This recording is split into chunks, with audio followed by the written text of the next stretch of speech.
কালিৰ পৰা এটা কথাই যথেষ্ট নিৰাশ কৰি আছে। আগতে এনেকুৱা কোনোদিন মই দেখা নাছিলোঁ আৰু এনেকুৱা হ'ব বুলি মই আশাও কৰা নাছিলোঁ।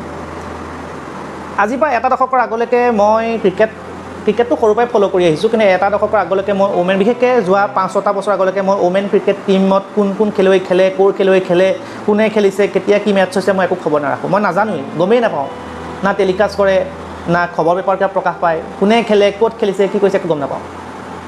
যোৱা 6-7টা বছৰত ভাৰতীয় মহিলা ক্ৰিকেট দলটোৱে যথেষ্ট উন্নতি কৰিছে।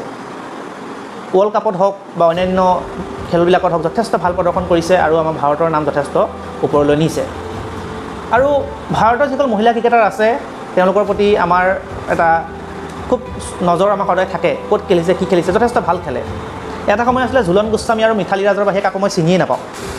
কিন্তু কালি এনেকুৱা এটা ঘটনা হৈ গ'ল, যিটো সময়ত ইণ্ডিয়ান ক্ৰিকেট, বিশেষকৈ মহিলা ক্ৰিকেট যথেষ্ট ওপৰলৈ গৈ আছে, ৰাইজিং ষ্টেজত আছে। তেনে অৱস্থা কালি এনেকুৱা এটা ঘটনা হৈ যায়, গোটেই ক্ৰিকেট বিশ্বকে হতচকিত কৰি তোলে।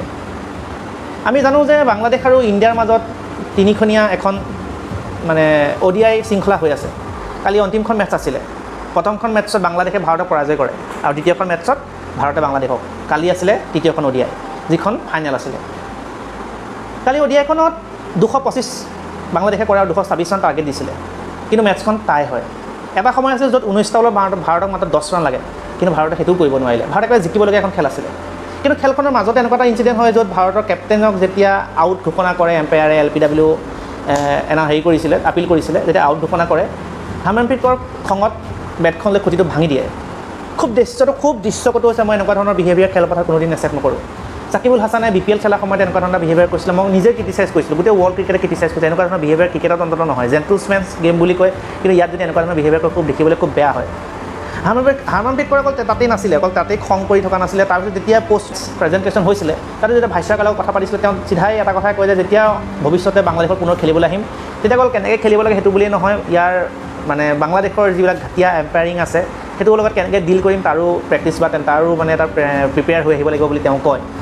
কেৱল সিমানতে তেওঁ সীমাবদ্ধ থকা নাছিল। তাৰপিছত যেতিয়া যিহেতু শৃংখলাখন ড্ৰ হৈছিলে, গতিকে দুইখন দেশৰ কেপ্টেইনক যেতিয়া মাতি কাপটো দিয়া হয়, তেতিয়া হাৰমনপ্ৰীত কৌৰে কয় যে এই বাংলাদেশৰ খেলুৱৈ কেপ্টেইনক কয় নিগাৰ চুলতানক যে তোমালোকে এম্পায়াৰসকলকো মাতি দিয়া, কাৰণ এম্পায়াৰসকলেও এই খেলখন যথেষ্ট জিকিছে, তোমালোকৰ হৈ খেলিছে। এনেকুৱা ধৰণৰ বিহেভিয়াৰত বাংলাদেশৰ কেপ্টেইন যথেষ্ট খৰগ্ৰস্ত হৈ পেলাই তেওঁ নিজৰ যিসকল খেলুৱৈ মাতি আছিলে সকলোকে পঠিয়াই দিয়ে যে বোলা আমি ইয়াত আৰু নাথাকোঁ, তেনেকুৱা ধৰণতে কয়। আৰু তেওঁলোক তাৰ পৰা বঁটা নোলোৱাকৈ গুচি যায়। আৰু হাৰমনপ্ৰীত কৌৰে দেখিবলৈ পোৱা গৈছে তাত কোনো গুৰুত্ব দিয়া নাছিল। তেওঁ একদম কোনো পাত্তাই দিয়া নাই ক'ত কি হৈ আছে। তেওঁ মুঠতে নিজৰ হেৰিতে আছে, নিজৰ এটা যিটো ডিচিশ্যন মনত ভাবি ল'লে সেইটোতে আছে। এনেকুৱা ধৰণৰ বিহেভিয়াৰ ক্ৰিকেটৰ কোনো একচেপ্টেবল নহয়। ক্ৰিকেটৰ ভগৱান তেণ্ডুলকাৰ এনেকুৱা বহুত মেটচ আছে য'ত 97, 90+ত 99তো তেখেতক ভুল ডিচিশ্যন দিয়া এম্পায়াৰে আউট দিছে, কিন্তু কোনোদিন এম্পায়াৰিঙৰ ভুল আউট বা ডিচিশ্যনৰ বিৰুদ্ধে তেওঁ ফিল্ডত বেয়া বিহেভিয়াৰ কৰা নাছিলে। লাগিলে পিছত তেওঁ ক'ব পাৰে যে মই যথেষ্ট নিৰাশ হৈছোঁ কিবা এটা, কিন্তু এম্পায়াৰিঙৰ কোনোদিন বেয়া বিহেভিয়াৰ কৰা নাছিলে আৰু কোনোদিন তেনেকুৱা ধৰণৰ কথা কোৱাও নাছিলে। বোলে এনেকুৱা ধৰণৰ বিহেভিয়াৰবিলাকে এজন খেলুৱৈক মহান কৰাৰ লগতে সকলোৱে আদৰ্শ কৰি তোলে। সেইকাৰণে তেণ্ডুলকাৰ বছৰ ধৰি সদায় সকলোৱে আদৰ্শ হৈ থাকিব। বিশেষকৈ মোৰ নিচিনা যিসকল মানুহে ক্ৰিকেট ইমান বছৰ ফ'ল' কৰি আছে, আমাৰ কাৰণে তেণ্ডুলকাৰ সদায় আদৰ্শ পুৰুষ। কাৰণ তেখেতে আমাক দেখাই গৈছে ক'ত কেনেকুৱা ধৰণৰ বিহেভিয়াৰ কৰিব লাগে। আৰু যিটো আমি খাইছোঁ, যিটো আমি ৰিপ্ৰেজেণ্ট কৰিছোঁ, যিটো কাম আমি কৰোঁ, যিটো আমাৰ প্ৰফেশ্যন হয়, সেই বস্তুক আমি সদায় ৰেচপেক্ট দিব লাগিব। আৰু হাৰমনপ্ৰীত কৌৰৰ দৰে ইমান এজন মহান খেলুৱৈ, ইমান এজন ভাল খেলুৱৈ, আৰু যাক মোৰ ওমেন ক্ৰিকেটৰ তেখেতেই মোৰ প্ৰিয়, কিন্তু কালি যিটো বিহেভিয়াৰ কৰিলে একেবাৰে একচেপ্টেবল নহয়। বৰ্তমান সময়ত ICCয়ে 75% মেটচ ফ্ৰী কাটিছে, আৰু যদি ৱাৰ্ণিং দিছে যে অহা 12 মাহৰ ভিতৰত যদি আকৌ এনেকুৱা ধৰণৰ কিবা বিহেভিয়াৰ কৰে হাৰমনপ্ৰীত কৌৰে, তেতিয়াহ'লে এখন টেষ্টৰ পৰা আৰু 2খন ODIৰ পৰা তেখেতক বেন কৰা হ'ব।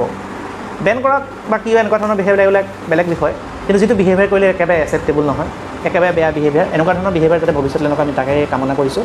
আৰু ক্ৰিকেটৰ ভাল হওক, ক্ৰিকেট ভাল পাওঁ, কিন্তু ক্ৰিকেটাৰসকলে এনেকুৱা ধৰণৰ বিহেভিয়াৰ, বিশেষকৈ ভাৰতীয় ক্ৰিকেটাৰসকলৰ ওমেনেই হওক মেনেই হওক, এনেকুৱা ধৰণৰ বিহেভিয়াৰ একেবাৰে একচেপ্টেবল নহয়। বাকী পাকিস্তানৰ খেলুৱৈসকলে, বাংলাদেশৰ খেলুৱৈসকলে বহুত সময়ত এনেকুৱা ধৰণৰ বিহেভিয়াৰ কৰে, সেইবিলাক গম পাওঁ যে সিহঁতি তেনেকুৱা বিহেভিয়াৰ মানুহ বুলি, কিন্তু ভাৰতৰ খেলুৱৈ যদি এনেকুৱাকৈ ভাল নালাগে। বাৰু যি কি নহওক, ভিডিঅ' চাই কেনেকুৱা পালে আপোনালোকে জনাব, আৰু লগতে এনেকুৱা ধৰণৰ বিহেভিয়াৰ কিয় কৰিছে তাৰ যদি আপুনি কিবা মন্তব্য দিব বিচাৰে তেতিয়াহ'লে কমেণ্ট বক্সত কমেণ্ট কৰি জনাব। ধন্যবাদ।